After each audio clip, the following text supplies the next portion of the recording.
That is going to be who it is. I'm just waiting to get info. Did we already get that sent? I put it in the channel.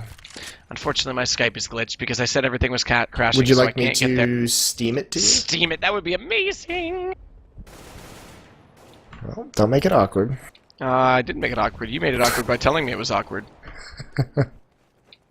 But, yeah, so I think you gave us an update momentarily or moments ago. It was 2-0 affNity at 6-5. It's up on the stream. I know the viewers can see it, but we haven't seen it yet. It's 6-5 for affNity. They're on the terrace side of Dust 2.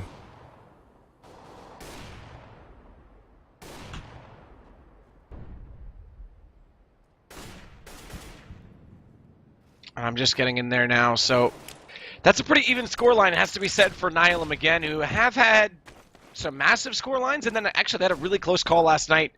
I think, who was that against? That wasn't Tempo Storm. Remind me. Nihilum? Nihilum, who did they play last night that was extremely close? They squeaked out the win, but it was, I think it was Paradox, was it not? It's Paradox. Yes, I believe so. So they haven't had the easiest time, but here we go. This round already unfolding in Nihilum's favor. Jason R, the last one left with the op, automatic Kiko. Sempis all still up, and Sempis has an op of his own. Interesting that he's the one holding it. It has been Sanks, but I'm going to go ahead and assume, as Sempis actually closes it out, op versus op, I'm going to go ahead and assume that Sanks probably dropped that as he was dead earlier on in the round. And they picked up the other op, so they're going to go double op setup already on this CT side. Yeah, I was just about to mention, when in the old, later stages of Complexity and early stages of Cloud9, playing against these guys, they had about, Sean was still opping back then, but it was also something where Swag was opping at times, Semphis was picking up an op, and they would just kind of rotate who the secondary opper was.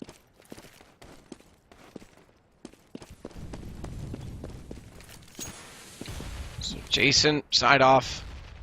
Fox. We've seen good performances from Fox in many occasions. Davey gets caught by automatic, though, who gets very aggressive. He's going to go all the way through into dark and try and play for the second player who pushes through. And with that smoke out, this is really cool from Nihilum to smoke himself into dark. Not only have the advantage of pushing out, getting the aggressive angle, smokes himself in, so they have to basically commit to the response. He flashed himself out, but he doesn't know Fox is still behind him, so he gets automatic. But that was a really cool play. That took up so much time from affNity and gave them the man advantage, which actually gets dwindled away as Arya is going to take down Valens. Yeah, the control that gave Nihilum by pushing into the lower dark, and then just all the time and all the people that he saw, it gave so many opportunities. One player pushed out long and flanked and got a kill. So it bought some time, and it gave them map control in a lot of other places. And after this round, I'm going to have to reconnect because, unfortunately, a lot of my commands don't work to see the minimap and such. So that said, we do still have Arya remaining in the 1-on-2.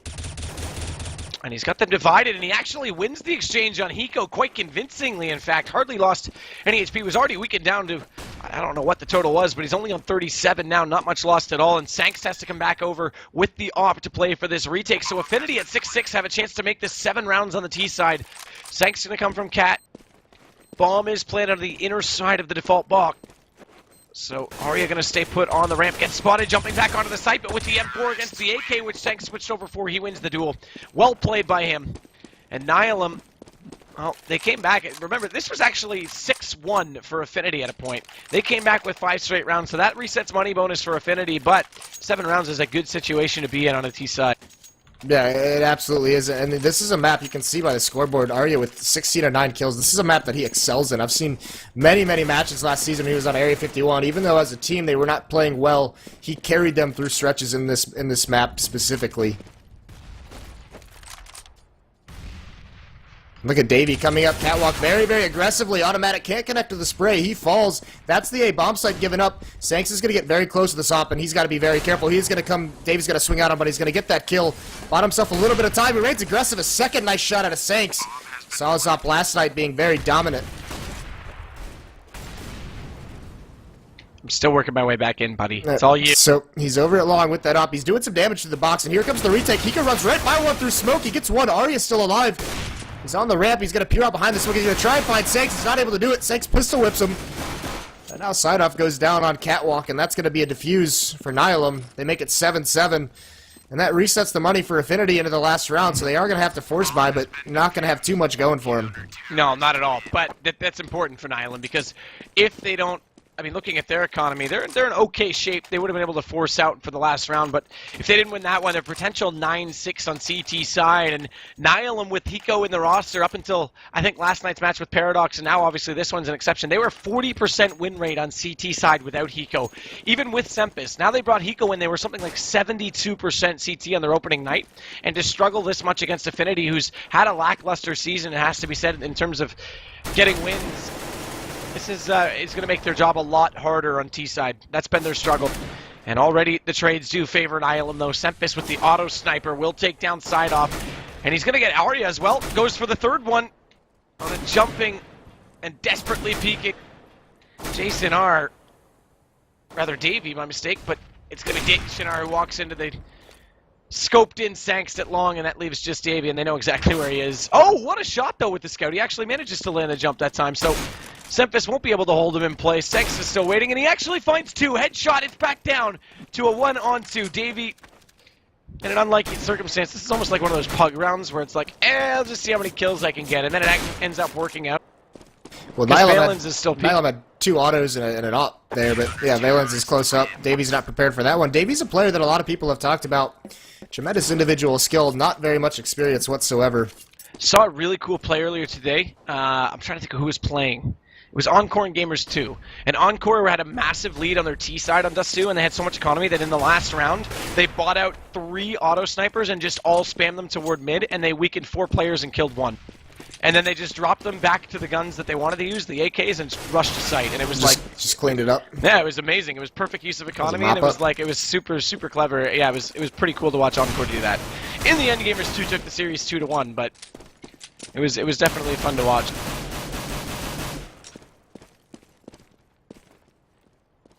And we actually saw Forrest in that 69 overtime game against Envious use the auto sniper just to fire through the doors as well. And I think it was Happy or Smith, someone along those lines. Maybe Kiyoshima, possibly Shocks, and maybe NBK. You know, one of those guys on Envious. Yeah, one of the 5 of them.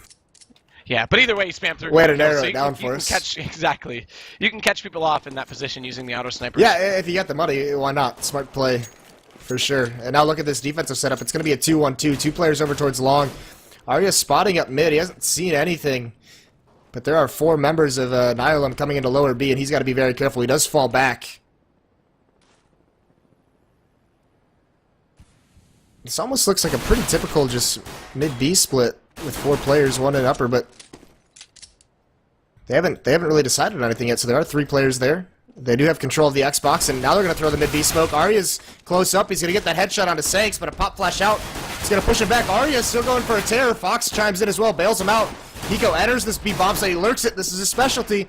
Not able to connect on a Jason R. Finally, he does. Sempus has got to make his way out of the bomb site. He has to collect the bomb, though. He runs all the way back. Sidoff's not able to find him through the smoke, so Sempus is going to get in there, and this should be a 2-on-2 plant.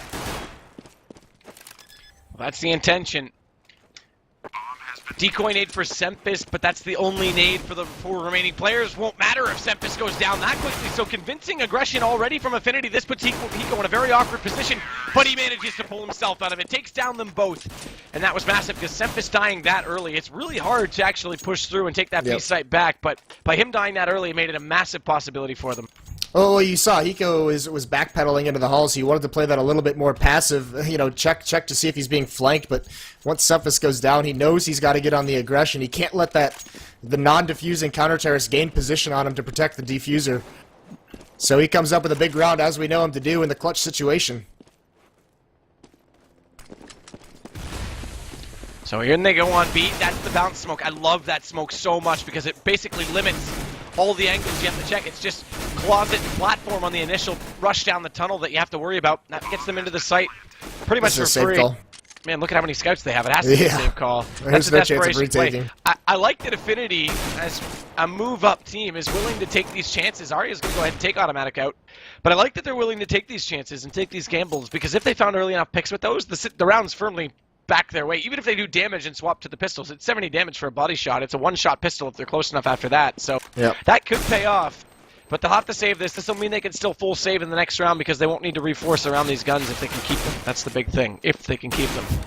Even Arya's even remaining aggressive, trying to get one more, and he finds it on a Seth. A smart play from Arya. They still have 2 scouts to work with, so it's not like he's really giving too much up. They still have a lot of arsenal going into the next round.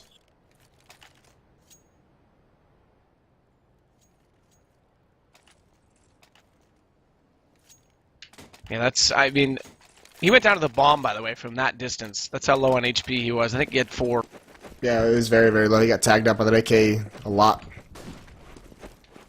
So Nihilum's going to go back to the same B split. There's the smoke that goes out, bounces off the wall. They're going to throw a second one a little bit deep. Actually, that second one went to the exact same position, so they just completely invested 2 smokes to the exact same spot.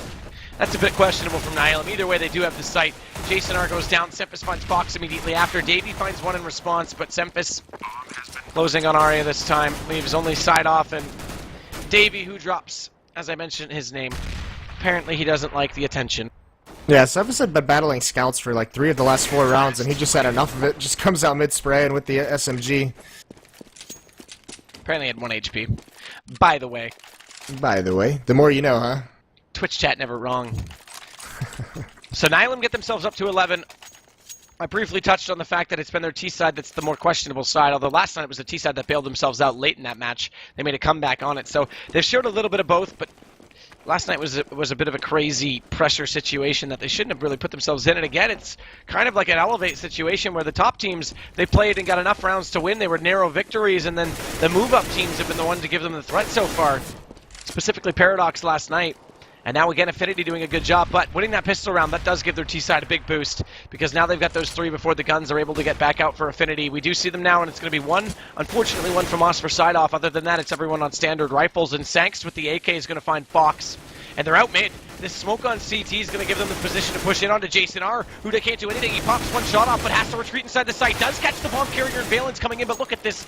Look at these cleanup kills. Sempus automatic, site completely controlled, and with automatic lurking inside CT like this, the rotation can't even come in, so side off is a long ways away from B.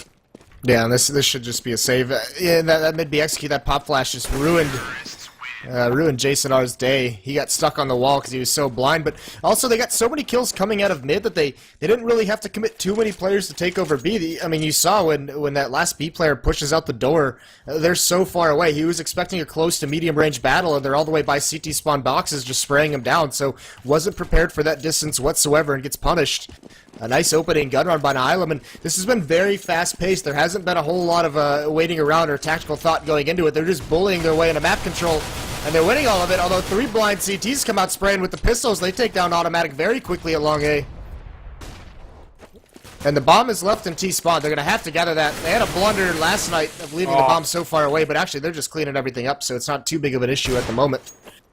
Nice shot by Jason. So we're seeing 1 digs a lot tonight. It's a special treat just for the viewers.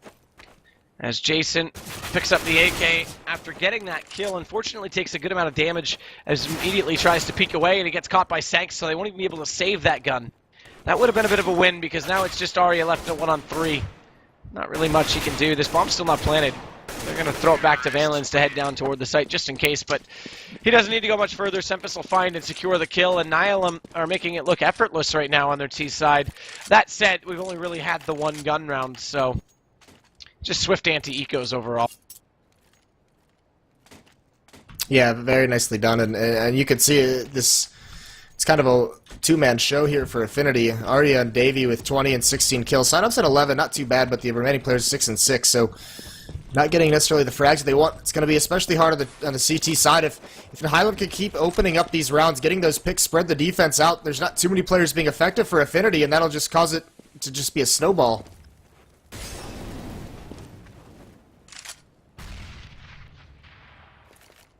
Oh yeah, try to be clever. Jumping up over the smoke, he sees one.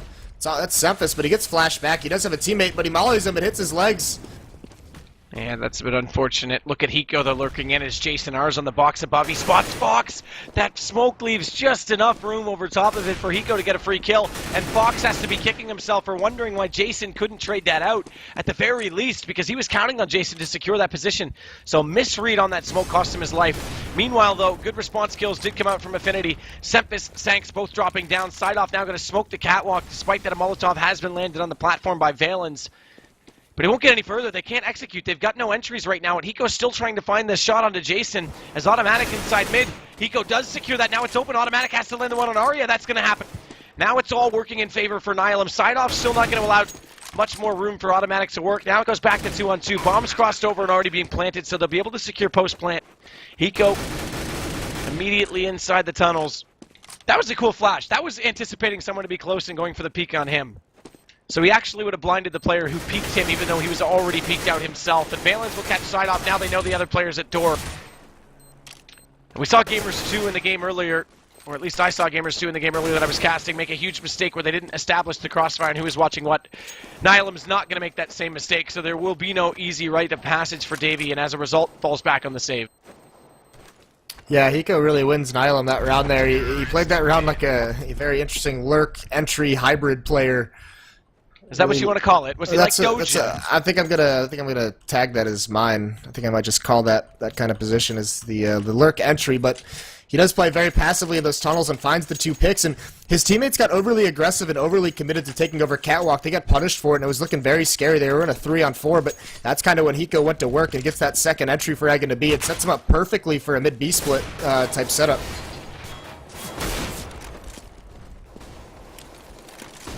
I like how hybrid's our word for things that are like a mix of others. We don't come up with new words. We just tag them hybrid now and use the old term. We're getting less and less clever as a society. Google, man. Well, things are getting kind of clever to start things off. We got a number of look at all the damage HP loss. That's what I was just going to say. 5 for Davey, 16 Arya, 50 for Jason. Make it less for Arya. Valens, that's your opening kill in the round now. As he goes on 18, automatic's even less. So massive damage dealt toward mid. Big exchange, but no one goes down until much later on when Arya dropped. Fox has to play this from the boxes on the ramp. He's in such a tough spot. This is the support role. He has to cover off both mid and that entrance on Catwalk, because if he goes down, Davey's left all by himself. And if he doesn't support Jason, who's alone at B, that's really tough. Yeah, but Sideoff hasn't felt any pressure at long, and he's just going to push it, so he's going to wrap around towards tree. He's not going to see anything in mid because they're already up Catwalk. And he's that might be a little bit scary spot for him. This is awkward because they're already up Catwalk, and if he commits too soon, Automatic's going to actually get the shot on him, but he spots Automatic. That's super important that he does early. But it actually limits his ability to push forward, so the Cat players still have a chance for entry. They're being awful slow about it, though, and Fox finds 1 kill. Davey... he's still alive, does eventually drop on the site, so they've given up A. They'll play for this retake. They know Automatic's in lower, so they have to deal with him before they can go around. Side off will be the one to do so. No, he actually is going to pass right by him because Automatic won't even go for the peek. This lets Fox get in close to the site, coming up the ramp, but he's got to wait. He needs Side off to get closer. Too slow. Way too slow. They do get by for free. So this will be a 3-2 retake with Automatic kicking himself for not being close enough, but Valens already takes down Fox. Side off back into him. It still gives Hiko a bit of a chance on 18 HP, and that's all Hiko ever needs. That's why he's so loved and adored. 14-7, they double up, and this is a flawless T-side. Never mind me calling them out. They've got 7 straight. Yeah, beautiful round by Hiko. Bails him out of a tough spot. That flank from Automatic, it looked very slow, and I still feel like he should have at some point peeked, tried to be aggressive, try and delay that or get a kill. But it was planted for Catwalk, so he actually played it relatively smart. Even if it's so slow, you know, he's still able to come in and be effective in a post-plant situation. So match point. The other one might have gone the distance. This one's going to put us back on schedule because we're 8 minutes to the hour and already on the match point. Fox takes down Valens. That's at least a start for affNity to make a case. Of course, I would speak too soon.